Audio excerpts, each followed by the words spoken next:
Hey everyone, welcome to my channel. If you enjoy these videos, don't forget to subscribe.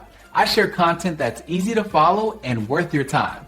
Let's get started. Inserting a SIM card into your ZTE router is a quick process. This guide shows you how to do it correctly. First, make sure your router is turned off. Unplug the power cable from the wall outlet. This prevents any electrical issues or damage to the device. Look for the SIM card slot on your router. It is usually on the back or the side.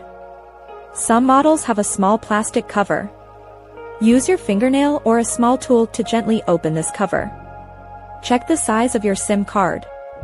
Most ZTE routers use a standard or micro SIM. Ensure you have the right size before you begin. Note the orientation of the card. There is usually a small diagram near the slot. This shows which way the notched corner should face. The gold chips must face down or toward the internal pins. Slide the SIM card into the slot carefully. Push it in until you hear a soft click. This click means the card is locked in place.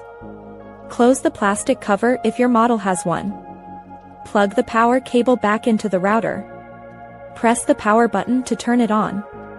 Wait a few minutes for the device to boot up. Look at the indicator lights on the front panel.